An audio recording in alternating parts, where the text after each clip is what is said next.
Transcurría el año 7 a.C.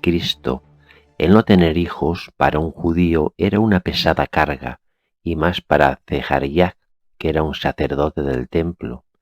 Elisgeba, su bella esposa, ya había perdido el ciclo periódico que le posibilitaba la concepción. El trabajo de Zechariah en el templo era metódico, incluso tedioso, pero se consideraba un privilegiado por ocuparse de las ofrendas y del incienso del divino templo de Jerusalén, pues este puesto no estaba al alcance de cualquiera.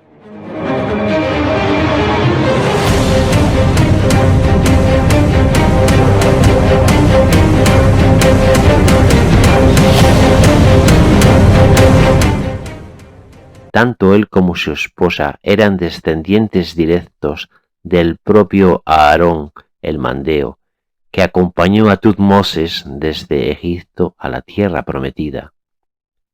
Zechariah era un hombre piadoso que pasaba casi desapercibido para cualquiera. Su pacifismo absoluto era su forma de ser, pero en su mente ocultaba un secreto inconfesable, pues de saberse podría causarle la lapidación en público. Este secreto era una pura y dura blasfemia a los ojos de los doctores y los escribas de la ley mosaica. Cada noche, tal y como le enseñara su abuelo, y por tradición familiar, desde el tiempo del padre de todos, Aarón se prestaba a la adoración de un ser antropomórfico con cabeza de carnero. Era un dios pagano egipcio, un dios carnero, que fue adorado por los antiguos egipcios como Amon-Ra.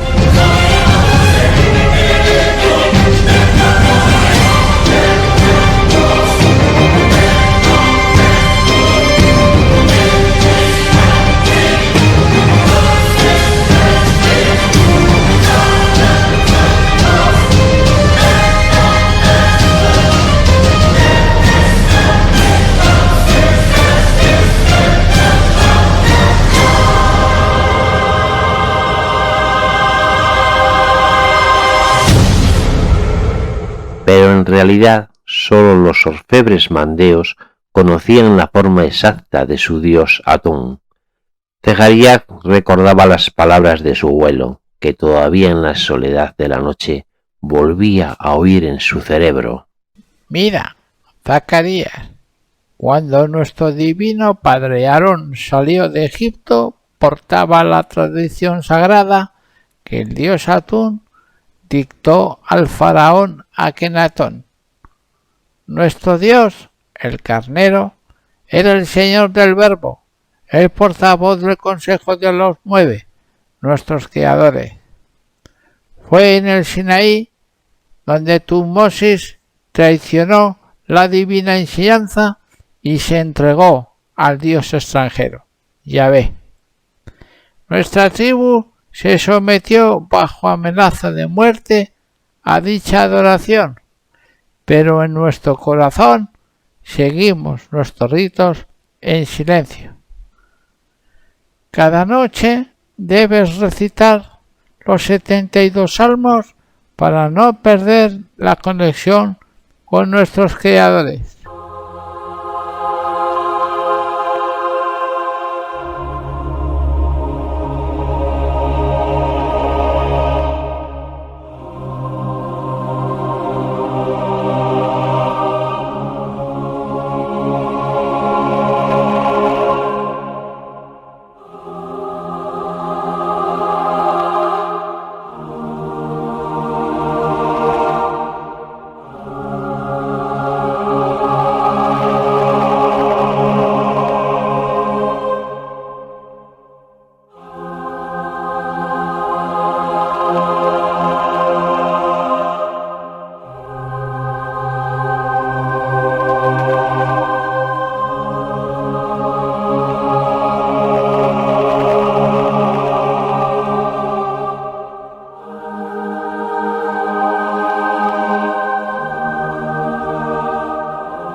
Zehariah, a semejanza de todos sus antepasados, practicaba su culto en secreto mientras realizaba su ministerio en el templo.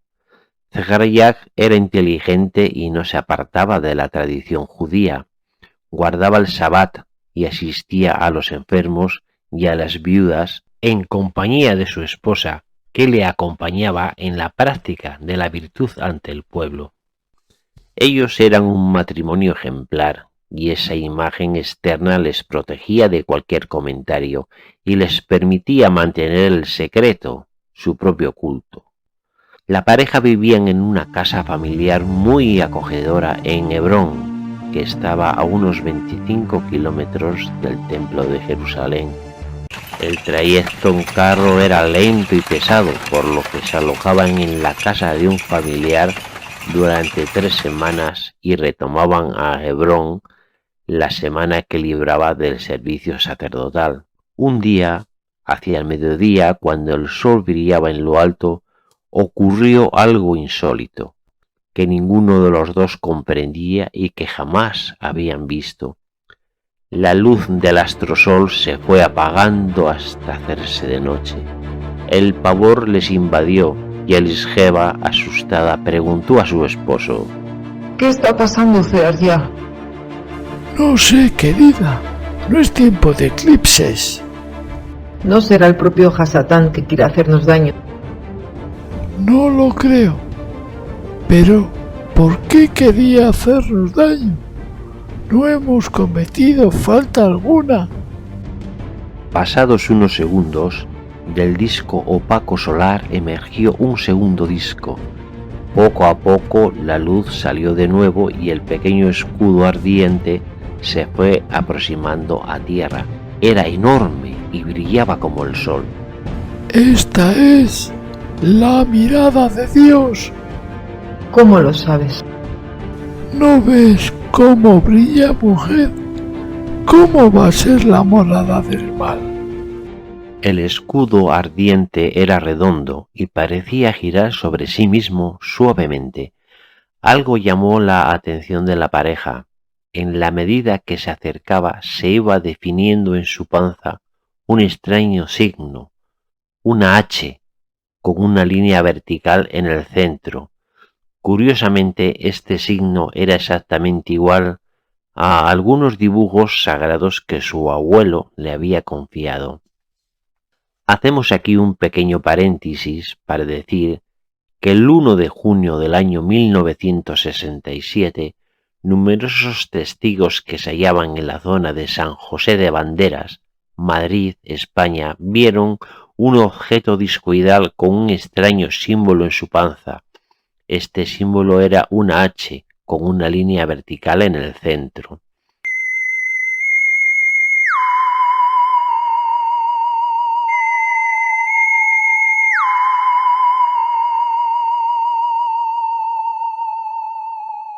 El 27 de septiembre del año 1989, una nave extraterrestre aterrizó en Voronezh, en la ex Unión Soviética. Varios niños afirmaron haber visto un ovni que tenía en su panza un extraño símbolo, una H, con una línea vertical en el centro. Para algunos investigadores dicen que este símbolo pertenece al planeta Humo, mientras que para otros dicen que pertenece al planeta Urano.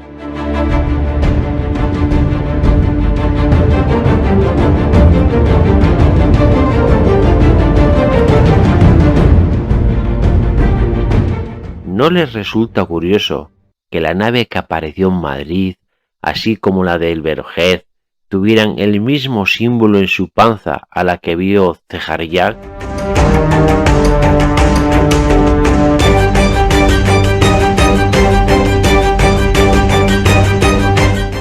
Bueno, aparquemos este tema, pues lo trataremos en un vídeo aparte.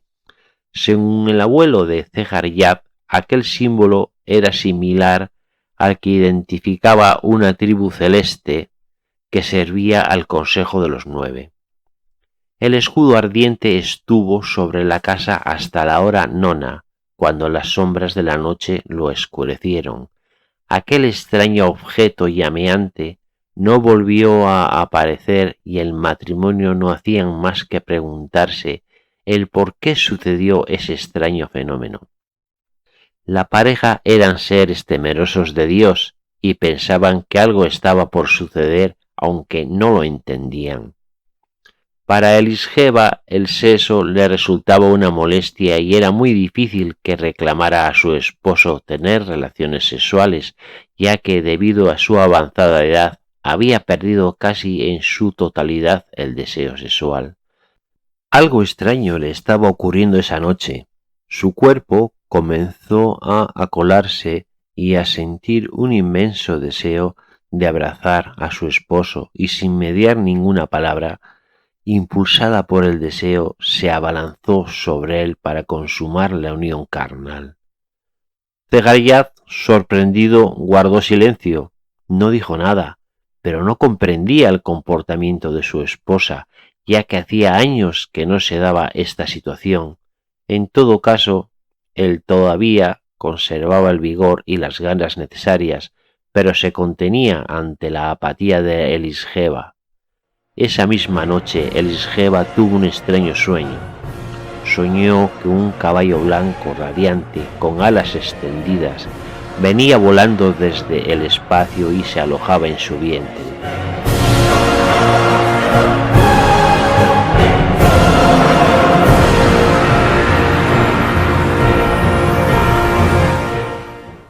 A la mañana siguiente, Elisheba contó a Zecharyah el sueño que había tenido.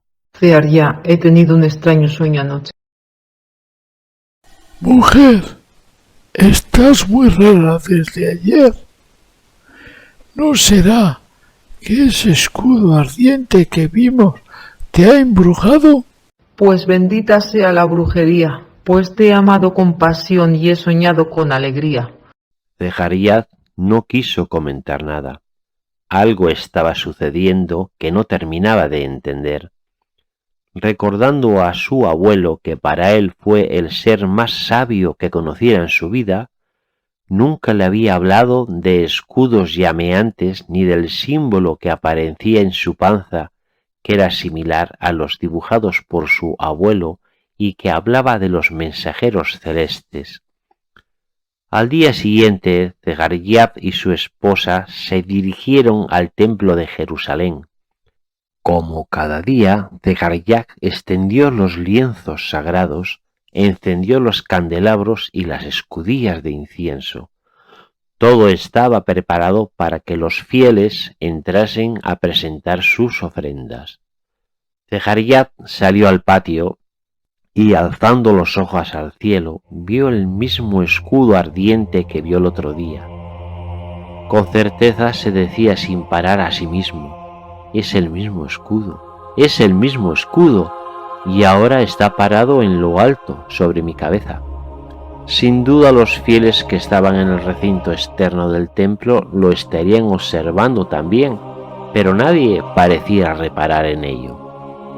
Volvió a mirar hacia arriba y el escudo permanecía allí, no se había movido.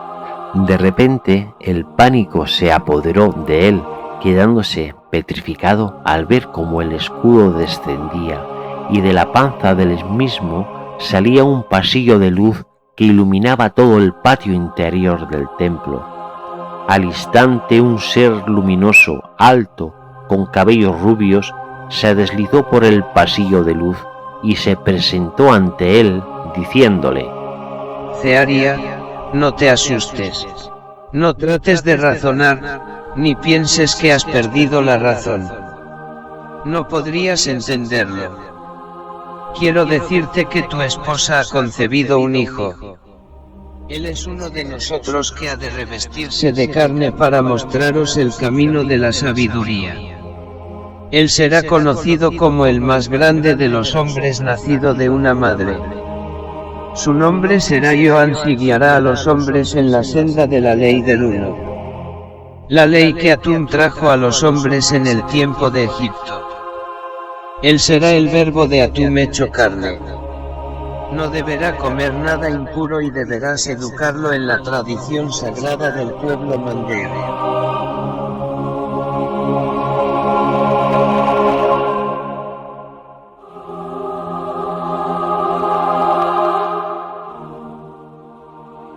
El ser luminoso se fue diluyendo poco a poco y el pasillo de luz que salía del escudo se fue replegando hacia el extraño objeto que ascendiendo desapareció entre las nubes. Zeharyab seguía petrificado mirando al objeto. No se podía mover. Las náuseas y las arcadas le hicieron vomitar y volver en sí. Estaba pálido y finalmente sus rodillas se doblaron postrándose en el suelo. Los dos sacerdotes que estaban en su ministerio, al ver que no se daba acceso a los fieles, se asomaron al patio y vieron a Zeharyab arrodillado en el suelo con rostro desencajado. Le reanimaron y finalmente le obligaron a que abandonara el templo. Elisheva, al verlo, le dijo: ¿Qué haces tú aquí ahora? Deberías estar en el templo. No, querida, no puedes imaginarte lo que me ha ocurrido. Mira, mujer, lo que ese ser de luz me dijo es terrible y a la vez grandioso. Yo no me considero digno de recibir tal designio. Habla de una vez. ¿Qué te dijo? Él no me hablaba, él no movía los labios, pero su sonido se metía en mi cabeza como el sonido machacante de un martillo. Debía ser magia divina, pues además de escucharlo, veía imágenes y formas que jamás hubiera imaginado. Él me dijo que el propio Atum tomaría el cuerpo de nuestro hijo para hablar a los seres humanos. Vi a nuestro pequeño hablando a la multitud. Su voz era melodía. Los pájaros detenían su vuelo para escucharle. Los peces saltaban del agua para sentir el sonido del verbo que emanaba de su boca. También me dijo que el rey Herodes, que personificaba el mal, buscaría la manera de darle muerte, pues él creía que le quería arrebatar el trono y ser el rey de Israel. Me dijo que el pueblo hablaba mucho del milagro de tu concepción y creían que Johannes viene para liberar al pueblo. Pero él es un ser de paz y jamás será rey ni empuñará una espada. Me habló que la salud de nuestro hijo sería muy precaria y debería cuidar su alimentación, y que cuando tenga 5 años, Johannes y tú deberéis refugiaros en la montaña, pues el rey lo buscará para darle muerte. Elisheva comenzó a llorar, diciendo: Ni siquiera sé si estoy encinta y ya están matando a mi hijo no nacido. ¿No es acaso una maldición? Ya te dije, esposo, que ese escudo era una señal del mal. No, mujer, no puede ser, pues un emisario de Dios descendió de él y me habló. Mi corazón en ese momento se llenó de gozo y él no me engaña. Y Elisheva dio a luz a su hijo en un parto muy dificultoso. Los primeros años de la infancia del pequeño fueron muy difíciles, ya que no toleraba los alimentos y la fruta, la miel y la leche de cabra fueron lo que le salvaron la vida. A los 4 años, Johannes casi muere de una obstrucción intestinal. Por otra parte, sus pies eran muy débiles y cojeaba ligeramente del pie izquierdo. Zeharyab, cumpliendo las instrucciones del enviado del cielo, no educó a su hijo en la tradición judía ni en la adoración a Yahvé. Mientras él seguía su ministerio en el templo, el niño fue educado por los mandeos o nazareos, educación que habían recibido de Egipto. A partir de los 5 años, Zeharyab dejó de ver al niño, pues tenía que protegerle. El pueblo comenzó a murmurar del milagro que se había producido en una mujer estéril, y fue mucho mayor cuando comenzaron a oírse rumores que tanto la madre como el niño habían desaparecido de Hebrón, sin que nadie supiera en dónde estaban. 1000 veces preguntaron a Zechariah sobre el paradero de su familia, pero él jamás respondió. Los espías de Herodes informaron al monarca de los rumores que se escucharon en el pueblo con relación al nacimiento del Mesías prometido por los antiguos profetas, que liberaría al pueblo y tomaría el trono siendo proclamado rey de Israel. Herodes era muy supersticioso y en mayor medida con aquel pueblo tan extraño, atado a las viejas creencias y profecías, hizo llamar a Zechariah a palacio en numerosas ocasiones para interrogarle.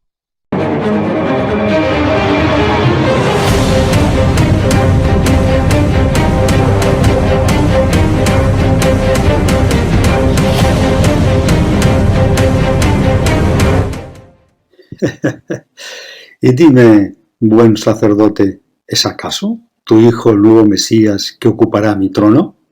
¿Dónde está? Mi hijo jamás será rey. Él no ha venido a ser rey de un reino de carne, sino de espíritu. Nada debes de temer de él. Herodes era feroz con sus enemigos, además de vicioso y sanguinario. Era muy inteligente y sabía que aquel viejo sacerdote estaba encubriendo a su hijo. Zechariah no abrió la boca y se negó a hablar, y eso desesperó al monarca. Herodes comprendió que ni con la tortura aquel hombre hablaría. Decidió que si no podía matar a su hijo, mataría al padre, y así de esa manera se acallarían los rumores. Un atardecer, cuando la noche comenzaba a invadir la ciudad, Zechariah se disponía a abandonar el templo.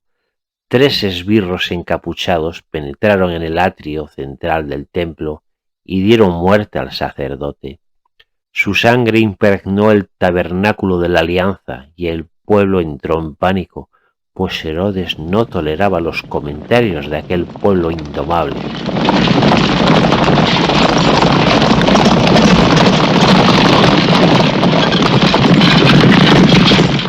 Las madres que habían parido por aquel tiempo temieron por sus hijos, puesto que Herodes, al no encontrar al hijo de Zechariah, quizás ordenara matar a todos los niños. El pueblo conocía la impiedad de aquel diabólico monarca y temieron por los niños. De este rumor se levantó en los años sucesivos la leyenda de que Herodes ordenó matar a todos los niños inocentes de Israel. Pero el rey no ordenó tal matanza, pues su salud comenzaba a indicarle que su fin estaba próximo. En el año 2003 se descifró una inscripción en la conocida tumba de Absalón. Esa tumba era un monumento del siglo I en Jerusalén. La inscripción decía: «Esta es la tumba de Zacarías el mártir, el sagrado sacerdote, el padre de Juan». Algunos académicos creen que este es el lugar donde fue enterrado Zacarías, el padre de Juan el Bautista. Elisgeba y Johannes, como en su día lo dijera Zechariah, se refugiaron en la región de la cueva de Sorek, en las montañas donde vivían los mandeos. No les resultó fácil llegar hasta allí, pero Elisgeba sabía que allí estarían protegidos por la tribu mandea. Cuando llegaron, fueron recibidos por el anciano, que era el sacerdote mandeo, llamado Ananías. Él había informado a la tribu que muy pronto llegaría un maestro de justicia que sería su líder y que incorporaba en él al carnero sagrado.